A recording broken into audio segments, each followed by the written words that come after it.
militaires, politiques, etc. Et tous ceux qui sont hostiles au gouvernement malien sont hébergés là-bas. Et on est allé jusqu'à détruire un aéronef drone des forces de défense et de sécurité maliennes. Le Mali a fait un communiqué en publiant les données scientifiques, géographiques de localisation de cet appareil en territoire malien à 9,5 km à l'intérieur du Mali de la frontière de l'Algérie. Nous avons porté la question devant la Cour internationale de justice. Bon, si l'Algérie a des preuves que l'aéronef malien est entré sur leur territoire, elle aurait dû porter ses arguments devant la Cour internationale de justice. Malheureusement, je pense qu'elle a refusé la compétence de la Cour, c'est qu'il y ait un aveu de son implication, parce que manifestement l'Algérie a entravé une opération des forces de défense et de sécurité qui ciblait des chefs terroristes qu'elle protège malheureusement. Et nos pays n'auront pas la sécurité tant que nos voisins sont là à entretenir la menace, à travailler avec des puissances extérieures, à aider des groupes terroristes, des groupes séparatistes contre nos pays. Et dans le temps, l'histoire, j'espère, nous donnera raison, tous ces groupes qui sont entretenus dans son pays vont finir par se retourner contre ceux qui ont été à la base de la déstabilisation de nos pays. L'axe Bamako-Alger. Autrefois, on le voyait comme un pilier de stabilité au Sahel. Mais là... On dirait qu'il est vraiment au bord de l'implosion. Ah oui, c'est clair. Les accusations publiques, elles fusent. Et d'une gravité assez rare, il faut dire. On parle d'ingérence, de soutien à des groupes hostiles, voire pire. Qu'est-ce qui se passe au fond? Qu'est-ce qui se joue vraiment dans cette confrontation si soudaine, si brutale entre ces deux voisins? La gravité, elle est, oui, elle est indéniable. On assiste vraiment à une détérioration spectaculaire des relations. La rhétorique officielle a complètement dépassé le stade du simple, disons, différend diplomatique. Là, on est dans une logique de confrontation quasi ouverte. D'accord. Les canaux habituels, ils semblent saturés, voire même court-circuités, quoi. Il ne s'agit plus juste d'ajuster des politiques, non, là c'est une remise en cause fondamentale des liens historiques, stratégiques. C'est profond alors. Très profond. Donc notre objectif aujourd'hui, c'est d'essayer de démêler un peu les fils de cette crise. C'est complexe, aller au-delà des déclarations choc, essayer de comprendre. Et justement, des déclarations choc, Bamako n'en manque pas. L'accusation la plus directe, c'est ça. Alger hébergerait sur son sol des figures maliennes, hostiles au pouvoir en place. Oui. On parle de personnalités politiques, de militaires. En gros, l'Algérie offrirait refuge et peut-être même soutien à une opposition active. Oui. C'est une accusation, assez classique des régimes qui se sentent menacés. Mais là, elle a une saveur particulière, non ? Absolument, parce qu'accuser un voisin d'héberger une opposition, qu'elle soit armée ou politique, mais active, c'est un acte diplomatique d'une portée considérable. Vraiment. C'est franchir une ligne rouge. C'est ça, c'est franchir une ligne rouge. Parce que ça touche directement à la souveraineté, à la sécurité intérieure de l'État qui accuse. Et dans le contexte sahélien actuel, qui est déjà marqué par l'instabilité, la présence de multiples groupes armés, oui. Une telle accusation, si elle était avérée et intentionnelle de la part d'Alger, elle serait lourde de conséquences. Mais il faut aussi voir la fonction de ce type d'accusation dans la politique intérieure malienne. Ça, c'est important aussi. Tout à fait. Et l'escalade, elle ne s'arrête pas là. Il y a cet incident du drone, rapporté par Bamako, un appareil de surveillance malien qui aurait été détruit. Et le détail qui tue, si j'ose dire, pas au-dessus du territoire algérien, non, mais bien à l'intérieur des frontières maliennes. Bamako insiste sur une localisation très précise, 9,5 km de la frontière. Oui, 9,5 km. Si c'est vrai, c'est plus qu'une provocation. C'est une agression caractérisée sur son propre sol. Difficile d'imaginer un message hostile plus direct, quoi. Ce chiffre 9,5 km, il est essentiel dans la communication malienne. Il n'est pas choisi au hasard, hein. Ah non. Il vise à établir sans aucune ambiguïté possible aux yeux de l'opinion publique, nationale et internationale, une violation flagrante de sa souveraineté territoriale. C'est clair. C'est une façon de se poser en victime incontestable d'une action hostile menée depuis l'extérieur et, implicitement, d'attribuer la responsabilité à son voisin du Nord.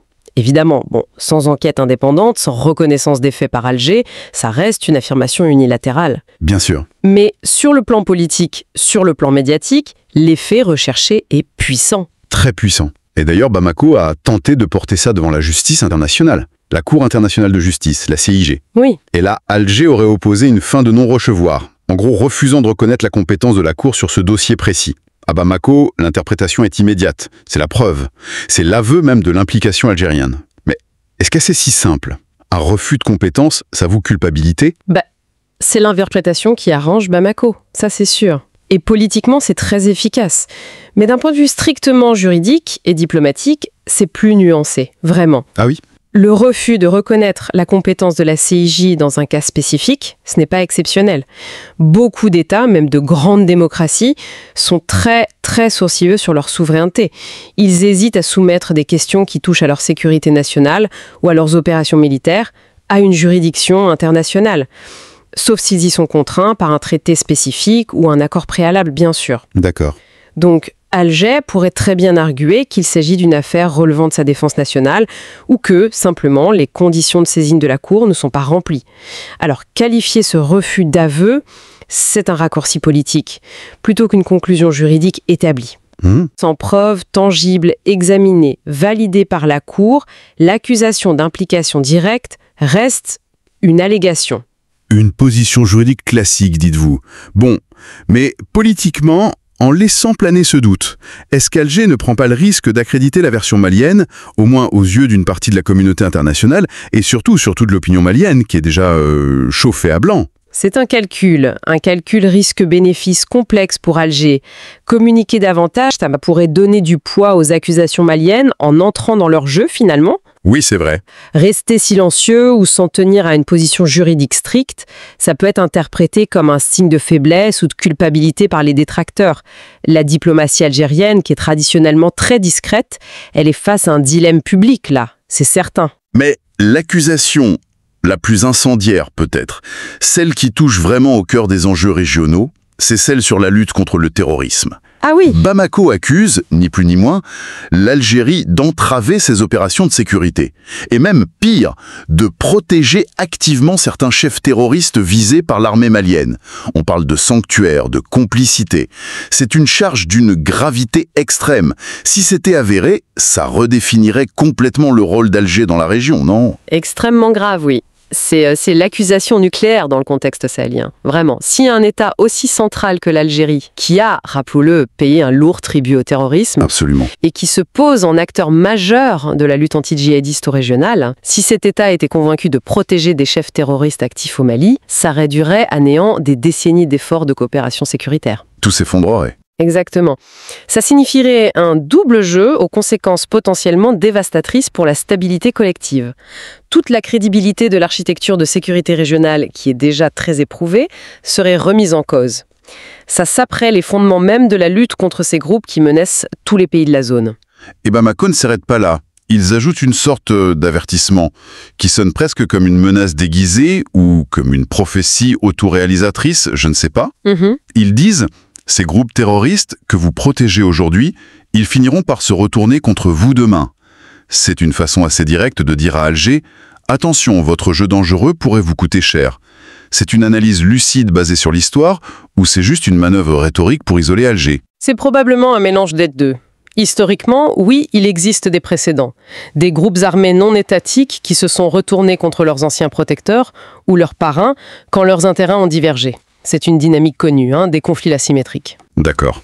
Mais dans le contexte actuel, cette déclaration sert avant tout à renforcer la posture accusatrice du Mali. Elle vise à peindre Alger non seulement comme un acteur hostile au Mali, mais aussi comme un apprenti sorcier, qui met en danger sa propre sécurité et celle de toute la région. C'est habile. C'est une tentative d'isoler Alger moralement et politiquement, en la présentant comme un facteur d'instabilité à long terme. Le tableau est saisissant. Une offensive diplomatique, médiatique, d'une virulence rare. Mais comment expliquer ça? Comment expliquer une telle escalade de la part de Bamako? D'où vient cette agressivité soudaine envers un voisin historiquement si important? C'est là, justement, qu'il devient crucial d'élargir un peu la perspective et d'examiner la situation intérieure malienne, telle qu'elle est rapportée par diverses sources, y compris locales. Ah oui? Des informations concordantes, persistantes, font état de difficultés internes majeures, vraiment majeures, auxquelles la junte au pouvoir serait confrontée. On parle de pénuries récurrentes, de produits de première nécessité, le riz, l'huile, le sucre. Le quotidien. Exactement. Des difficultés d'approvisionnement en carburant, des coupures d'électricité fréquentes, même dans la capitale, à Bamako. La vie quotidienne serait devenue très, très éprouvante pour une large partie de la population. Donc une crise économique et sociale profonde, qui mine le quotidien des Maliens et qui met potentiellement la pression sur le pouvoir en place. C'est tout à fait ça. C'est ce qui ressort de nombreux témoignages, de nombreuses analyses. Et à ces difficultés économiques s'ajoute une situation sécuritaire qui reste très précaire dans plusieurs régions. Ah, toujours. Oui. Certaines zones, notamment dans le nord, dans le centre, seraient toujours sous l'influence, voire sous le blocus, de groupes armés djihadistes ou d'autres groupes signataires de l'accord de paix mais en rupture avec Bamako.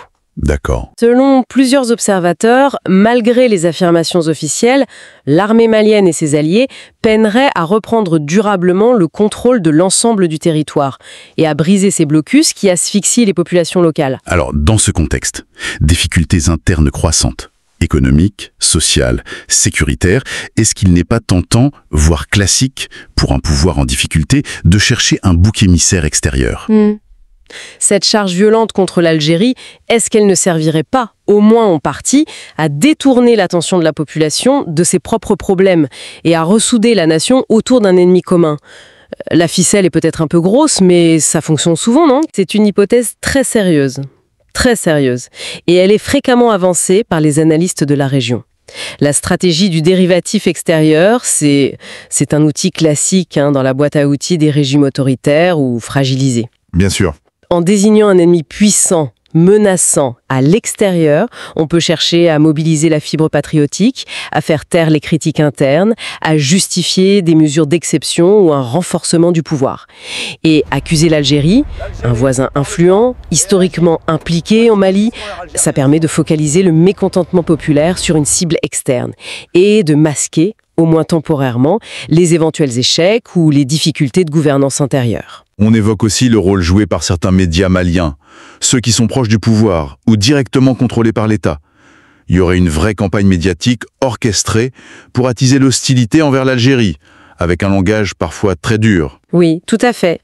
Plusieurs observateurs ont noté une intensification et une systématisation des discours anti-algériens dans les médias officiels ou affiliés au pouvoir malien. Ces discours reprennent, amplifient les accusations gouvernementales, parfois en y ajoutant une charge émotionnelle ou nationaliste très forte. Certains analystes critiques n'hésitent pas à parler d'incitation à l'hostilité, voire à la haine. On a même vu des commentateurs évoquer de manière à peine voilée la possibilité d'une confrontation militaire. Ah oui, carrément. Oui, une rhétorique qualifiée par certains de sortie suicidaire, évidemment compte tenu des déséquilibres de puissance entre les deux pays. Mais cette instrumentalisation des médias, c'est un signe inquiétant de la volonté d'envenimer la situation, vraiment. Mais alors, expliquez-moi ce paradoxe. C'est ahurissant. Au moment même où le pouvoir malien dépeint Alger comme l'ennemi absolu, le soutien des terroristes, une partie de la population malienne, celle-là même qui souffre des pénuries, de l'insécurité que vous décriviez, oui, elle se tournerait vers l'Algérie pour chercher de l'aide humanitaire. On parle de gens qui passent la frontière pour acheter des denrées de première nécessité, de l'essence. Comment on concilie ces deux réalités ? C'est sans doute le paradoxe le plus révélateur de la situation actuelle. Et il met en lumière le fossé potentiellement béant entre la grande stratégie étatique, disons, et les impératifs de survie des populations locales. C'est ça. D'un côté, un discours officiel belliqueux qui désigne un ennemi existentiel. De l'autre, des citoyens ordinaires qui, confrontés à la détresse matérielle, franchissent la frontière pour chercher auprès de ce même ennemi les moyens de subsister. Incroyable. Ça démontre de manière assez crue les limites des constructions idéologiques, des rhétoriques nationalistes face aux besoins humains fondamentaux. Les liens historiques, culturels, économiques, la simple proximité géographique, tout ça, ça crée des interdépendances profondes que les discours politiques les plus virulents ne peuvent pas abolir d'un claquement de doigts. C'est presque schizophrénique. On accuse son voisin de tous les maux, y compris de vouloir déstabiliser le pays par le terrorisme, et en même temps, on dépend de lui pour l'approvisionnement vital d'une partie de sa population. Comment on interprète ça ? C'est une stratégie délibérée à double niveau, ou c'est juste le reflet d'une situation devenue incontrôlable ? Il y a plusieurs lectures possibles, effectivement. Ça peut témoigner d'une déconnexion profonde entre les priorités affichées par la junte, la sécurité, la souveraineté, la confrontation avec certains partenaires, et les besoins immédiats, criants de la population. Nourriture, énergie, sécurité de proximité. Ou alors, c'est une illustration brutale des impasses dans lesquelles le Mali se trouve. On a objectivement besoin de la coopération, ou au moins de la neutralité bienveillante du voisin algérien, pour gérer les flux transfrontaliers, pour atténuer les crises humanitaires. Mais politiquement, stratégiquement, on a peut-être intérêt à en faire un adversaire, pour des raisons de politique intérieure ou d'alliance externe. D'accord. Quoi qu'il en soit, cette contradiction, elle sape considérablement la crédibilité et la cohérence du discours officiel malien. C'est évident. Les analyses évoquent aussi, un peu en passant, mais ça pourrait être crucial, l'ombre de puissances extérieures, sans les nommer explicitement. Est-ce que c'est juste une figure de style pour complexifier le tableau, ou est-ce qu'il faut y voir un facteur réel dans cette crise bilatérale ? C'est rarement une simple figure de style dans le contexte sahélien, vous savez. La région est devenue depuis plusieurs années un terrain d'intense compétition géopolitique. C'est vrai. Où s'affrontent les influences de multiples acteurs extérieurs, les puissances occidentales traditionnelles, même si certaines se retirent un peu. Oui. Les nouveaux acteurs comme la Russie, la Turquie, les pays du Golfe, la Chine, chacun arrive avec ses propres intérêts, économiques, sécuritaires, idéologiques. Donc il est tout à fait plausible que des acteurs externes aient intérêt à attiser les tensions entre le Mali et l'Algérie, ou du moins à exploiter cette crise pour faire avancer leurs propres pions. Bien sûr. Sans informations précises et vérifiées, c'est difficile de désigner des responsables. Mais ignorer cette dimension serait naïf. Et puis, mentionner ces puissances extérieures, même de façon allusive, ça peut aussi servir, dans la rhétorique des acteurs locaux, à suggérer qu'ils ne sont pas isolés, ou que leur adversaire agit pour le compte d'intérêts étrangers. C'est une carte de plus dans le jeu diplomatique et informationnel, quoi. On se retrouve donc avec un voisin accusé de soutenir le terrorisme, mais vers lequel on se tourne pour l'aide alimentaire. Une rhétorique guerrière d'un côté, des besoins humanitaires criants de l'autre. Décidément, la diplomatie sahélienne nous offre des scénarios complexes. Ou est-ce simplement le reflet d'un cynisme politique poussé à l'extrême ? On peut parler de complexité, de cynisme, ou peut-être de pragmatisme désespéré dicté par des réalités contradictoires. Ce qui est certain, c'est que le grand perdant de cette escalade verbale et diplomatique, c'est la stabilité régionale. Oui. Que les accusations maliennes soient fondées, partiellement fondées ou totalement infondées, le simple fait qu'elles soient lancées avec une telle publicité, une telle gravité, ça crée un climat de méfiance profond et potentiellement durable entre deux États qui sont absolument essentiels à l'équilibre du Sahel. Quelles conséquences concrètes alors ? Une paralysie accrue de la coopération antiterroriste transfrontalière, Oui. qui exige un minimum de confiance, d'échange d'informations, une remise en cause de facto de l'accord d'Alger pour la paix au Mali, dont l'Algérie était la principale médiatrice et garante. C'est tout l'édifice diplomatique et sécuritaire régional qui est fragilisé. La question fondamentale demeure. Alors, est-ce qu'on assiste à une simple crise diplomatique conjoncturelle, une sorte de fièvre bilatérale qui finira par retomber une fois les objectifs politiques immédiats atteints, ou bien est-ce qu'on est témoin des prémices d'une reconfiguration stratégique beaucoup plus profonde, plus durable au Sahel, avec de nouveaux alignements, de nouvelles lignes de fracture qui se dessinent? Qui tire réellement les ficelles dans cette affaire s'il y a un maître du jeu? C'est la question à $1 million, ça.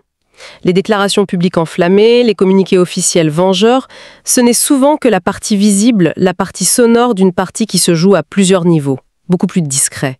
En coulisses. Exactement. Les véritables enjeux, les calculs stratégiques à long terme, les pressions internes au sein de chaque appareil d'État, l'influence des partenaires extérieurs, tout ça, ça se déroule largement en coulisses.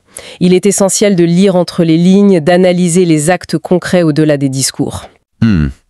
Cette crise pourrait effectivement n'être que le symptôme le plus spectaculaire de mutations plus profondes dans les équilibres de pouvoir régionaux, où certains acteurs cherchent à redéfinir leur influence, à contester les hiérarchies établies, ou simplement à s'adapter à un nouvel environnement international. L'incertitude est grande, vraiment, quant à l'issue de cette confrontation. Donc, pour résumer un peu, on est face à une situation hautement volatile entre le Mali et l'Algérie. Oui. Très volatile. Des accusations d'une gravité sans précédent venant de Bamako, formulées sur fond de difficultés internes réelles, documentées au Mali, pénurie, insécurité persistante, blocage économique. Et puis il y a ce paradoxe saisissant d'une population malienne en détresse qui cherche de l'aide chez le voisin algérien que ses propres dirigeants diabolisent. L'opacité reste grande sur les motivations ultimes des différents acteurs et sur les conséquences à moyen, à long terme de cette rupture annoncée pour toute la région sahélienne. En effet, une situation complexe où les discours officiels semblent parfois complètement déconnectés des réalités vécues sur le terrain. Et au milieu de ce brouillard diplomatique, de cette guerre des mots, une question lancinante reste en suspens. À qui profite réellement cette dangereuse escalade entre Bamako et Alger ?